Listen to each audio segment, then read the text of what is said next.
कहते हैं जिस आगम के, उसका नाम है षटखंड आगम। षटखंड आगम 5 खंडों की टीका है धवला। जीवठान, खुद्दाबंध, बंध स्वामित्व, वेदना, वर्गणा और महाबंध। इन 6 में से जो 5 है उनकी टीका 16 समयसार जैसे मोटे ग्रंथ, वो है धवला टीका। जो छठा खंड है महाबंध, उसके 7 भाग हैं, भूतबली महाराज ने लिखा था, और उसकी टीका नहीं लिखी वीरसेन स्वामी ने, वो अपने आप में ही विस्तृत था, उसे कहते हैं महाधवला।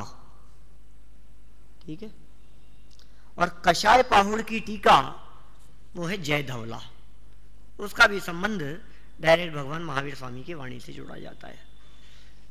अब देखिए आप उस धवला में कैसा प्रयोग किया है, आपको सुनकर आश्चर्य होगा। पढ़ें जरा मूल गाथा।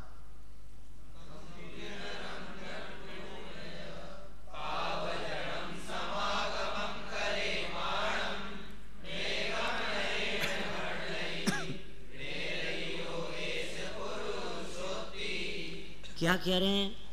किसी मनुष्य को पापी लोगों का समागम करते देखकर नैगम नय से कहा जाता है कि यह पुरुष पुरुष नहीं नारकी है। धवला में कहा है कि व्यक्ति को देख करके कहती है नारकी है ये। महाराज क्या बात कर रहे हो आप?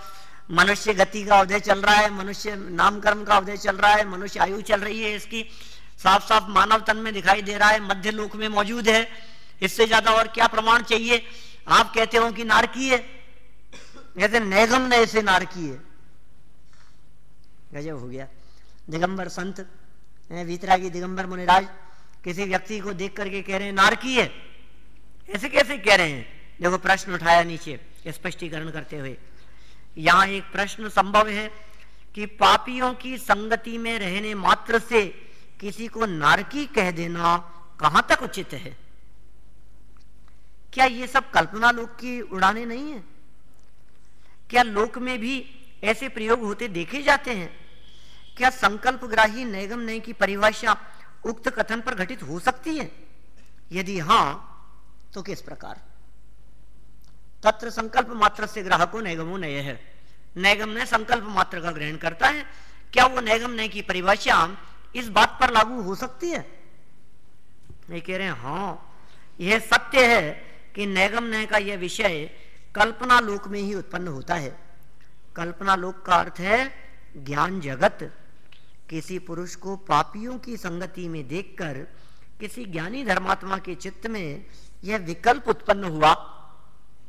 देखिए ना कितना सुंदर स्पष्टीकरण कर रहे हैं। पापियों की संगति में देखा, किसी ज्ञानी धर्मात्मा ने किसी पापी को देखा और क्या कहा कि यह पुरुष इनकी संगति में पड़कर घोर पाप भाव करेगा और अगले भाव में नरक जाएगा, अतः यह भविष्य का नारकी ही है। मतलब उनके ज्ञान में, उनकी कल्पना में यह बात स्पष्ट दिखाई देने लगी। उसको तो नारकी दिख रहा है, दूसरे लोगों को पता नहीं क्या दिखेगा, लेकिन ज्ञानियों की दृष्टि इसी प्रकार की हुआ करती है।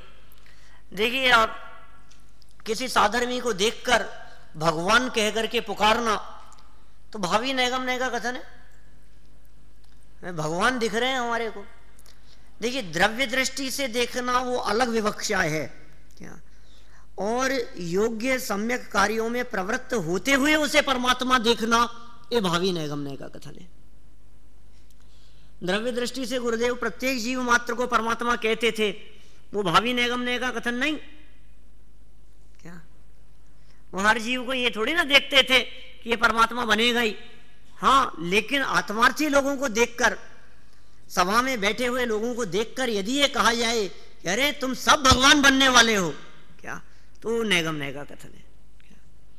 क्योंकि तत्व रुचिवंत जो त्रिकाली ध्रुव गायक भगवान आत्मा की चर्चा, अपने आत्म स्वरूप की चर्चा को रुचि पूर्वक सुनता हो, वो परमात्मा नहीं बनेगा तो क्या संसार में रखड़ता रहेगा? अवश्य परमात्मा बनेगा। भगवान बनने ही वाले हैं हम लोग सब, भगवान बनने जन्मे हम। तो बच्चों की कविताओं में बोलते हैं ना, तो भगवान बनने के लिए जन्मे हैं, भक्त नहीं भगवान बनेंगे। बहुत सारे लोग जब ऐसा तर्क करते हैं कि पहले इंसान तो बन जाओ, भगवान की बाद में कहना, तो दादा कहते हैं अच्छा आप इंसान बनने की सोच रहे हैं, हम तो आपको पहले से इंसान समझते थे, आप इंसान भी नहीं, हम तो आपको इंसान ही समझते थे, हम तो आपको मनुष्य ही समझते थे, आप नहीं हैं क्या। कई शब्दों के प्रयोग किसी भी तरह के हो सकते हैं, बहुत सावधानी रखने की जरूरत है। देखिए आप यहाँ क्या बात कर रहे हैं, अपन अनिष्पन्न कार्य में आगे बढ़ते हैं। पापियों की चर्चा तो संपन्न हो गई, नैगम नय की बात उसमें घटित हो गई, ठीक है ना। भविष्य का नारकी देखा जा सकता है, भविष्य का गधा देखा जा सकता है। मतलब भूत भावी नैगम नय की अपेक्षा से किसी को गधा नहीं कहा जा सकता। अच्छा भूत नैगम नय की अपेक्षा से हम लोग सब गधे हैं या नहीं? नारकी हैं या नहीं? भूत नैगम नय की अपेक्षा से थी ना अतीत में ऐसी अवस्था, त्रियंच गति में थे ना, नरक में थे ना, निगोद अवस्था थी ना हमारी। काल अनंत निगोद मझार बीत्यो एकेंद्रिय तनधार, ये सारी अवस्थाएं तो हो ही चुकी हैं। तो भूत नैगम नय की अपेक्षा से नारकी त्रियंच देव आदि थे, लेकिन भावी नैगम नय की अपेक्षा से हम न नारकी होंगे, न निगोदिया होंगे, न त्रियंच में जाएंगे, अब गतियों में ना ही रुलेंगे, निजानंद पान करेंगे। अब नहीं रुलेंगे। अब तो भावी नैगम नय से देखना हो तो हमें परमात्मा देखो, हमें भगवान देखो, हमें सिद्ध देखो, सिद्धों का गुणगान करके अब सिद्धों के बीच में जाकर के हम विराजमान होंगे, ऐसी भावना है। और भावना क्या है? ये भविष्य ही भावना भवनाशिनी, अवश्य ही भव का नाश करेगी ऐसी भावना। अनिष्पन्न कार्य में निष्पन्न कार्य जैसा, अर्थात भविष्य की पर्याय में भूत या वर्तमान पर्याय जैसा व्यवहार करने वाला नैगम नय उसे आज ही नारकी कहेगा। दूसरी बात यह भी तो है कि संकल्पग्राही नैगम नय ने ज्ञानी के चित्त में उत्पन्न उक्त विकल्प या संकल्प को ही तो ग्रहण किया है। इस प्रकार नैगम नय की यह परिभाषा कि अनिष्पन्न भावी कार्य में निष्पन्न भूत या वर्तमान कार्यवत व्यवहार करने वाले संकल्पग्राही ज्ञान भावी नैगम नय है, उक्त कथन का भली भांति उक्त कथन पर भली भांति घटित होगी। लोक में भी हम इस प्रकार के अगणित प्रयोग प्रतिदिन करते रहते हैं। अब कुछ दो चार प्रयोग इन्होंने और बतला दिए, बहुत सरल सरल है। जैसे मेडिकल कॉलेज में प्रविष्ट छात्र को डॉक्टर कहना, इंजीनियरिंग में प्रवेश लिया हो और इंजीनियर साहब कह करके पुकारना। अभी कॉलेज में प्रवेश लिया है, अभी तो मेडिकल कॉलेज में किसी छात्र ने एडमिशन लिया है, डॉक्टर साहब कह करके। तो महाविद्यालय में प्रवेश लिया हो और दोबारा लौट करके अपने गांव में जाओ तो आस पड़ोस वाले कहने लगते हैं, और पंडित जी क्या हाल है? क्यों भाई, सही कह रहा हूं, होता है ऐसा? तो क्यों मजाक बना रहे हैं? हो सकता है कि मजाक बनाने के लिए कहें, लेकिन तुम समझ लेना नैगम नय का कथन है, ठीक है, उसमें हमें कोई ऐतराज नहीं है। राजपुत्र को राजा साहब कहना, इसी प्रकार के प्रयोग हैं जो क्रमशः वर्तमान व भावी नैगम नय के उदाहरण हैं। देखिए आप, एक को वर्तमान नैगम नय कहा और दूसरे को भावी नैगम नय। राजपुत्र के राजा बनने का कार्य शुरू नहीं हुआ, बरसों बाद में बनेगा। अभी राजा के यहाँ पुत्र का जन्म हुआ है, 2-3-4 साल का है, इधर उधर दौड़ता है और घर के आसपास के नौकर उसे राजा साहब कह करके पुकारते हैं, दास दासी उसको कह करके पुकारते हैं राजा साहब। अभी राजा नहीं है, राजा बनेगा, भावी नैगम नय से राजा होगा। लेकिन मेडिकल कॉलेज में प्रवेश ले लिया हो तो क्या होगा बाहुबली? डॉक्टर बनेगा महाविद्यालय में प्रवेश लेने पर भी। मेडिकल कॉलेज में प्रवेश लेंगे तो यही हो ना। हाँ, कौन सी थी? प्रचला।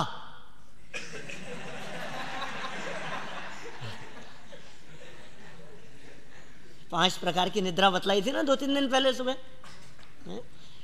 एक निद्रा है उसमें प्रचला, मैंने कहा भी था, नींद आए झपकी भी लेवे और पूछो तो प्रश्न का जवाब ज्यों का त्यों दे दे। सही, बिल्कुल। देखो भाई, सो नहीं रहा था, लेकिन ये तो जग ही रहा था। वो तो उदय आ गया था दर्शनावरणी कर्म का थोड़ा सा। देखो, सेवानिवृत्त न्यायाधीश को जज साहब कहना, दीक्षित या सिद्ध दशा को प्राप्त भरत को भी भरत चक्रवर्ती कहना, ये भूत नैगम नय के उदाहरण है। और भी देखो आप, शांतिनाथ, कुंथुनाथ और अरुणाथ स्वामी तीन पद के धारी थे। मैंने शायद बोला था पहले दिन जब अपन ने शांतिनाथ भगवान का अर्घ समर्पित किया था, तब विधान के पहले दिन। आप लोगों में से कई तो आए ही नहीं थे, प्रतीक था यही। तीन पद के धारी हो सकते हैं कोई? उन्हें तीन पद के धारी कहना ये भूत नैगम नय का प्रयोग है। आप सोचिए, यदि भूत नैगम नय नहीं हो अपने पास में तो उन्हें तीन पद का धारी नहीं कहा जा सकता, क्योंकि जब चक्रवर्ती हैं तब तीर्थंकर नहीं है। क्योंकि जब तक चक्रवर्तित्व है तब तक तीर्थंकर कैसे होंगे? और जब चक्रवर्ती पना छोड़कर, 6 खंड का राजपाट वैभव विभूति को छोड़कर नग्न दिगंबर मुनि हो गए, फिर जब आत्म ध्यान में लीन होकर श्रेणी चढ़े, और फिर जब गुणस्थान 13वां हो गया, अब तीर्थंकर हुए। अब तीर्थंकर कर्म प्रकृति का उदय हुआ है। आप जानते हैं ना, चौथे गुणस्थान से 7वें गुणस्थान के बीच में तीर्थंकर कर्म प्रकृति का बंधना प्रारंभ होता है। ध्रुव बंधनी प्रकृति है, निरंतर बंधती रहती है। कब तक बंधेगी? कि जिस भव में तीर्थंकर बनना हो उस भव में 8वें गुणस्थान के 6ठे भाग तक बंधती रहेगी। फिर बंधना बंद, और उदय आएगा 13वें गुणस्थान में। तो तीर्थंकर तो कब होते हैं? कि 13वें गुणस्थान में होते हैं तीर्थंकर। उस समय जाकर के उदय आएगा। तो उससे पहले क्या थे? उससे पहले चक्रवर्ती थे, उससे मुनिराज थे। तो जिस समय चक्रवर्ती थे उस समय तीर्थंकर नहीं, और जिस समय तीर्थंकर हुए उस समय चक्रवर्ती नहीं रहे। और कामदेव तो शरीर की अवस्था से किया गया कथन है, तो उनके लिए तीन पद के धारी कहना ये भूत भावी नैगम नयों को मिलाकर के कथन है। और वस्तु स्थिति तो यह है कि वर्तमान में तो वे तीर्थंकर भी नहीं हैं। ऋषभ देव से महावीर पर्यंत 24 तीर्थंकरों को, जो कि वर्तमान में सिद्ध अवस्था में हैं, कौन से परमेष्ठी हैं? महावीर भगवान कौन से परमेष्ठी हैं? सिद्ध परमेष्ठी हैं। माने जो वर्तमान में सिद्ध परमेष्ठी हैं उनको हम अरहंत परमेष्ठी कह करके पुकारें, उन्हें तीर्थंकर कह करके पुकारें, ये भूत नैगम नय की अपेक्षा से किया गया कथन है। बहुत प्रयोग मिलेंगे आपको ऐसे। अरे भाई, जितना पंच परमेष्ठियों स्वरूप अर्घ समर्पित किए थे कल परसों अपन ने सिद्ध चक्र विधान में, वो सब भूत नैगम नय के ही तो प्रयोग थे। एक सिद्ध परमेष्ठी को जो अर्घ समर्पित किए वो वर्तमान का कथन था, और बाकी अरिहंत, आचार्य, उपाध्याय और साधु कहकर के जितने अर्घ समर्पित किए वो सब भूत नैगम नय से किए गए प्रयोग थे। और आज भी जितनी चर्चा चल रही थी विधान में प्रातः काल, और समझ लीजिए आप, उनके दिव्य ध्वनि संबंधी चर्चा चल रही है कि प्रातिहार्य संबंधी प्रकरण बतलाया जा रहा है, उनकी ध्वनि को लेकर के, उनकी वाणी को लेकर के, इंद्रों से पूजित, इंद्रों से सेवित, जितनी चर्चा है सब भूत नैगम नय की अपेक्षा है ना। माने भूत नैगम नय की अपेक्षा ही सिद्धों में अंतर किया जा सकता है। वर्तमान में तो सिद्ध परमात्मा में कोई अंतर नहीं है। तत्वार सूत्र के 10वें अध्याय में जो सूत्र दिया है एक, जिसमें क्षेत्र, गति, लिंग आदि का जो वर्णन किया है सिद्धों का वर्णन करते हुए, तो उसमें बिल्कुल स्पष्ट रूप से भूत नैगम नय की अपेक्षा से सिद्धों में अंतर बतलाया। क्षेत्र की अपेक्षा से अंतर, काल की अपेक्षा से अंतर, कोई चौथे काल के सिद्ध हैं तो कोई 5वें काल के सिद्ध हैं। आपको ध्यान है, एक अर्घ आया था अपने सिद्ध चक्र विधान में, 6 काल, 6 कालों में सिद्ध, 6 कालों में सिद्ध। क्या बात करो, 6ठे काल में भी सिद्ध होते हैं? कैसे होंगे साहब, 6ठे काल में कैसे हो सकते हैं? अरे भाई, यहां 6ठा है, अन्यत्र 4था काल वर्तता है, उस अपेक्षा से कथन हो सकता है ना। संभव है, इसमें कहां बाधा है? कहीं काल की अपेक्षा से, कहीं लिंग की अपेक्षा से, क्षेत्र की अपेक्षा से, उपसर्ग की अपेक्षा से, कितनी अपेक्षाओं से सिद्धों में अंतर कर दिया। कहीं एक समय सिद्ध हैं, अनेक समय सिद्ध हैं, कितने कितने प्रकार से किए हैं विभाजन, सब भूत नैगम नय की अपेक्षा से। माने कोई भरत क्षेत्र से सिद्ध हैं, कोई विदेश क्षेत्र से सिद्ध हैं, कोई ऐरावत क्षेत्र से सिद्ध हैं, कोई क्षेत्र से सिद्ध हैं, कोई समुद्र से सिद्ध हैं। ये अंतर किस आधार पर है? क्षेत्र से सिद्ध और समुद्र से सिद्ध, ये अंतर किस आधार पर है? आपके पास में है कोई आधार इस अंतर को देखने का? कि है ना एक आधार। ये कौन सा आधार है? भूत नैगम नय। आप सोचिए, यदि ये भूत नैगम नय नहीं होता, ये भावी नैगम नय नहीं होता, तो हमारे सारे जो प्रथमानुयोग के कथन हैं वो सब गड़बड़ा जाते। जितने कथन अपने को प्रथमानुयोग में मिलते हैं उन सब में बहुत सारे कथनों में गड़बड़ी हो जाती। एक सीता का जीव वो रावण को संबोधन करने के लिए गया तीसरे नरक में, पता है ना आपको घटना। उसके बाद में लक्ष्मण को संबोधन करने के लिए गया। तो सीता रावण को संबोधन करने गई थी तीसरे नरक में, पता है आपको? सीता नहीं गई थी। देखो आप कैसे कथन, मतलब कितनी गड़बड़ी हो जाएगी। और रावण को रावण कौन से नरक में भाई साहब? रावण तीसरे नरक में। तो जो अंतिम संस्कार किया था वो किसका किया था? यहां लंका में। तो रावण का अंतिम संस्कार हो गया था लंका में। तो फिर कौन गया? कि रावण थोड़ी ना गया। नरक में तो वो एक नारकी है, वहां रावण नहीं है। लेकिन भूत नैगम नय की अपेक्षा से उसे रावण कह रहे हैं हम लोग। आपको रावण की तलाश करनी हो और कदाचित नरक में जाकर के आस पड़ोस में सब तरफ पूछो, तीसरे नरक में जाकर, तो यहां कौन रावण है? कोई रावण वावण नहीं रहता यहां। बोलो क्या कहेंगे? वहां रावण मिलेगा कोई? अरे आज हम लोगों को हमारे कोई पिछली पर्याय के नाम से आकर के यहाँ तलाशे महाविद्यालय में आकर, तो बोलो अपने को क्या कोई कौन है? कोई नहीं है यहां, तो कोई रहता ही नहीं है। हरिलाल नाम से पूछे किसी को, क्या पता यहां कोई हरिलाल नहीं रहता है। नहीं, हरिलाल नहीं, हरिशंकर था उसका, हरिशंकर रहता है यहां पर। मैं बिल्कुल पक्का पता करके आया हूं, मैं यहीं रहता है A4 में ही। कि भाई साहब नहीं रहता यहां कोई भी हरिशंकर।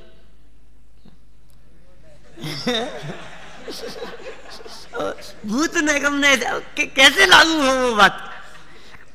अच्छा चलो, सीता का जीव गया संबोधन करने। वो सीता गई थी, पृथ्वीमती माता जी की दीक्षा किसने ली थी? उनके सानिध्य में। देह विलय हो गया था यहां मुनीश्वरनाथ नाथ के काल में ही।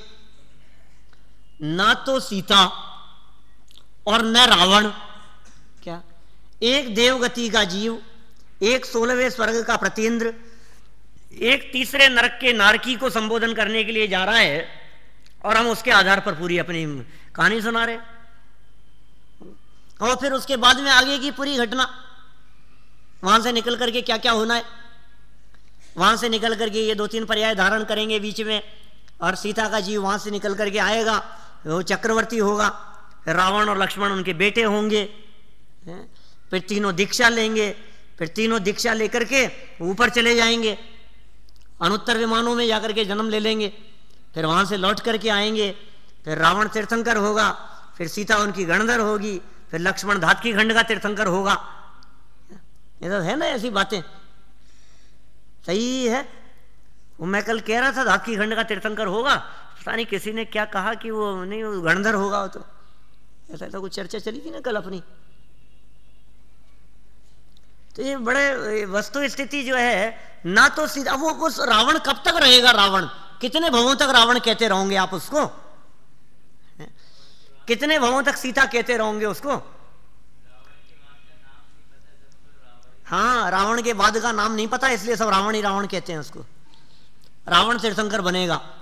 अब वो पद्म नाम से तीर्थंकर होंगे। अच्छा, श्रेणिक के नाम से अर्घ चढ़ाते हैं अपन? कभी नहीं चढ़ाते हैं, क्योंकि श्रेणिक होगा ही नहीं तीर्थंकर। भूत नैगम नय से उसे श्रेणिक कहा जा रहा है। सारे प्रयोग ऐसे, एक आध प्रयोग नहीं, ऐसे बहुत सारे प्रयोग मिलेंगे। यहां तो भरत चक्रवर्ती का एक उदाहरण देकर के बहुत सारों को इसमें गर्भित कर लिया है, ऐसा समझ लेना चाहिए। कदम कदम पर आपको इस प्रकार की बातें मिल जाएगी। देखिए आप, भाई यहाँ पापियों की संगति में रहने वाले को नारकी कहकर कोई गाली नहीं दी जा रही है, ऐसा मत समझ रहा कोई गाली दे रहे हैं, अपितु उसकी भावी पर्याय का संकेत किया जा रहा है। ये संकेत कर रहे हैं ये ऐसा होगा, इसके लक्षण दिख रहे हैं, ऐसा लक्षण देख करके ऐसा कह दिया गया ये नरक में जाने वाला है, नरक जाएगा, ये तो दिख रहा है, लक्षण दिख रहे हैं हमारे को। और नारकी जीवों के क्या लक्षण होते होंगे, कैसा देखा होगा उन्होंने। किसी व्यक्ति को पापी जीवों की संगति करते देख करके हमें नहीं लग सकता कि ये नरक में जाएगा, हम उसे नारकी रूप से नहीं देख सकते, ऐसा देख लेते हैं कभी कभी। ठीक है, देखिए आगे। और इसी न्याय के आधार पर हम धर्मात्मा साधुओं की संगति करने वालों को सिद्ध भी कह सकते हैं। भावलिंगी संतों को सिद्ध कहना भी इसी प्रकार का प्रयोग है। भावलिंगी संतों को सिद्ध कहना इस संदर्भ में पूजन की निम्नांकित पंक्तियां द्रष्टव्य है। बोलिए।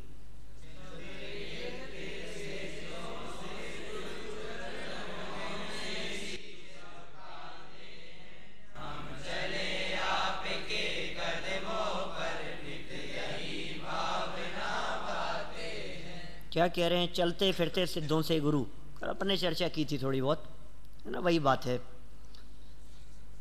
उक्त पंक्तियों में गुरुओं को चलते फिरते सिद्धों के समान अथवा चलते फिरते सिद्ध ही कहा गया है। सिद्ध तो कभी चलते फिरते नहीं है, सच्ची बात है, अचल हो गए हैं, उनकी गति अचल है।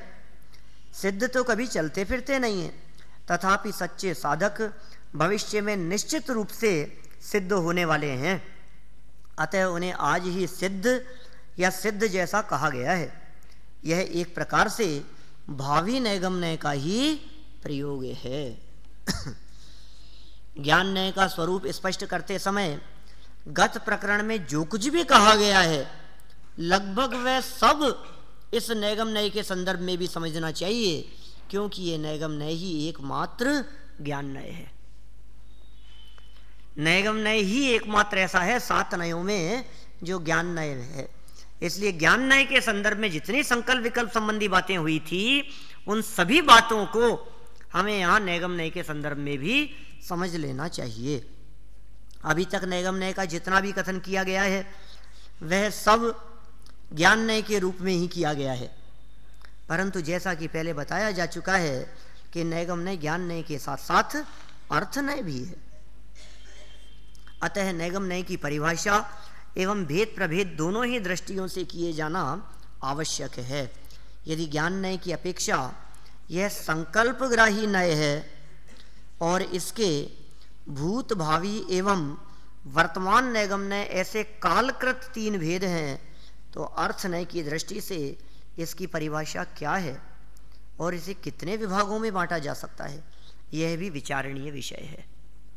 स्वरूप बिल्कुल बदल करके ज्ञान नय की अपेक्षा से संकल्प जगत को ग्रहण करने वाला और अर्थ नय की अपेक्षा से वस्तु को ग्रहण करने वाला। नैगम नय की व्युत्पत्ति के संदर्भ में ऐसा कहा जाता है, नय एकम गमो नैगम है, एक को ग्रहण नहीं करता, न एकम गमो, एक को नहीं अनेक को विषय करे उसका नाम नैगम है, वो नैगम नय है।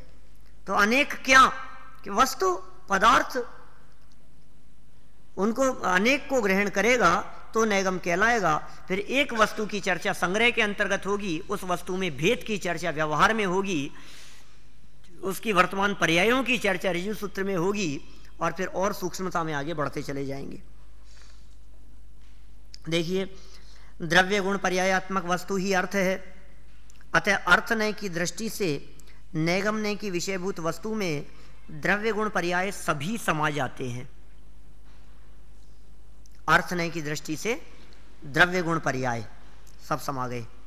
अब यह देखना है कि ये नैगम नय द्रव्य गुण व पर्याय को किस रूप में अपना विषय बनाता है। अर्थ नय की अपेक्षा नैगम नय का स्वरूप स्पष्ट करते हुए जैनेन्द्र वर्णी लिखते हैं। देखिए क्या कह रहे हैं वर्णी जी।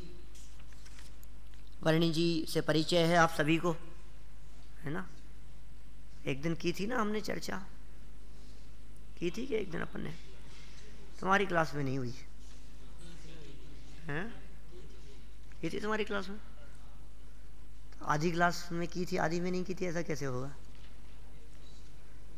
फर्स्ट ईयर में की होगी पहले, अभी की थी। चलो, जैनेन्द्र जी वर्णी बहुत अच्छे विद्वान हुए हैं। हाँ हाँ हाँ, 4 वेद कम करवा दी थी, उस समय हुई थी चर्चा, ध्यान आ गया सभी को। बोलो कौन से प्रकरण में? बताओ पीछे से, बोलो भाई। नील नहीं है ध्यान में? विवेक ध्यान में है कुछ? द्रव्यार्थिक नय के 10 भेदों में से 4 भेद ऐसे हैं जिनमें शुद्ध अशुद्ध शब्द का प्रयोग नहीं किया गया है, लेकिन जिनेन्द्र वर्णी जी के प्रमाण के आधार पर यहाँ एक बात प्रस्तुत की थी, जिसमें वर्णी जी ने 5 को शुद्ध और 5 को अशुद्ध कहा था। यद्यपि फिर आगे स्पष्ट करके ये और कह दिया था कि उन्हीं के नए दर्पण में मतलब वो आगे 6 और 4 भी मिलते हैं। इससे ऐसा लगता है कि वे शायद स्वयं ही उस बात से सहमत नहीं थे, लेकिन आगम में इस प्रकार का अन्यत्र कोई प्रयोग देखने में नहीं आया है। चलिए, अर्थ नय की अपेक्षा करने पर नैगम नय का लक्षण 1 को ग्रहण न करके 2 को ग्रहण करना है। मैं बतलाई दिया मैंने, 1 को ग्रहण नहीं करके 2 को ग्रहण करना है। न एकम गमो नैगम है, अर्थात संग्रह नय के विषयभूत अभेद को तथा व्यवहार नय के विषयभूत भेद को, दोनों को ही युगपत परंतु मुख्य गौण के विकल्प से ग्रहण करना नैगम नय है। माने आगे 2 नय आने वाले हैं, एक संग्रह नाम का नय, एक व्यवहार नाम का नय, और दोनों के विषय को जो ग्रहण करे उसका नाम है नैगम नय। वहाँ संग्रह नय अनेकों में अनुगत सामान्य को ग्रहण करके वस्तु को एक मानता है। अब समझना, आगे वाले नए हैं ये, विस्तार से चर्चा तो अपन कल करेंगे संग्रह नय के संदर्भ में। अरे इतना समझ लीजिए, संग्रह किसका नाम? इकट्ठा करने का नाम संग्रह। हम कहते हैं इतना परिग्रह संग्रह करके क्या करोगे? संग्रह मतलब इकट्ठा करना, एकत्रित करना। तो संग्रह नाम का एक नय है जो नय इकट्ठा करके देखता है, जो एकत्रित करके देखता है, जो जातिवाचक एक ही जाति के शब्दों को, एक ही जाति की वस्तुओं को किसी एक शब्द के माध्यम से ग्रहण करता है, और समझ लीजिए वो संग्रह नय है। और व्यवहार नय उसी वस्तु में अनेकों द्रव्य गुण व पर्यायगत विशेषों का ग्रहण करके उसे अनेक रूप मानता है। जैसे जीव एक है, यह संग्रह नय कहलाता है, और जीव 2 प्रकार का है, संसारी व मुक्त, यह व्यवहार नय कहलाता है। ठीक है, संग्रह नय ने संग्रहित करके देखा, हमने कहा विद्यार्थी, संग्रह नय का कथन हो गया। फिर हमने कहा नए चक्र के विद्यार्थी, तो इसका मतलब दूसरे विद्यार्थी और दूसरी क्लास के होंगे। हम तो बात कर रहे हैं सिर्फ नए चक्र के विद्यार्थी, या द्वितीय वर्ष के विद्यार्थी, तृतीय वर्ष के विद्यार्थी, शास्त्री सेकंड ईयर फाइनल के विद्यार्थी, कनिष्ठ वरिष्ठ के नहीं। ऐसे जो भेद डाल दिए वो व्यवहार नय का काम, और जो संग्रहित करके देखा वो संग्रह नय का काम। ठीक है, परंतु इन दोनों नयों के विषयों को मुख्य गौण भाव से युगपत ग्रहण करना नैगम नय का विषय है। उससे कहीं संग्रह नय का अभेद विषय मुख्य होता है तो व्यवहार नय का भेद विषय गौण हो जाता है। जैसे जो ये संसारी व मुक्त 2 प्रकार का कहा जा रहा है, वह वास्तव में एक जीव ही है। कहीं व्यवहार नय का भेद विषय मुख्य हो जाता है और संग्रह नय का अभेद विषय गौण हो जाता है। जैसे यह जो एक जीव कहा जा रहा है, वही संसारी व मुक्त के भेद से 2 प्रकार का है। नैगम के इस लक्षण का विषय सत्ताभूत पदार्थ ही है, क्योंकि यह अर्थ नय है। माने नैगम नय की जो 2 भेद किए थे, एक ज्ञान नय की अपेक्षा और एक अर्थ नय की अपेक्षा, उसमें ज्ञान नय तो कल्पना की बातों को ग्रहण करेगा, लेकिन अर्थ नय सिर्फ वस्तु जगत को ही ग्रहण करेगा। अर्थ नैगम नय सिर्फ पदार्थ को ग्रहण करेगा, अर्थ नैगम नय का विषय सिर्फ वस्तुएं होगी, ये बहुत अधिक प्रचलित नहीं है। अर्थ नय के रूप में नैगम नय की चर्चा प्रचलित नहीं है, लेकिन फिर भी अपने ज्ञान का विषय एक बार अवश्य रहे, क्योंकि आप विशेष हैं समाज में। समझिए, आप सब विद्वान लोग हैं, सब प्रवचन करने जाते हैं आप लोग, माने तो आप लोगों के उपयोग में कम से कम ये बात क्लियर रहनी चाहिए। देखिए क्या क्या है, विद्यानंद स्वामी क्या कह रहे हैं, बोलिए। यद्वा नैकम गमो योत्र सताम नैगमो मत।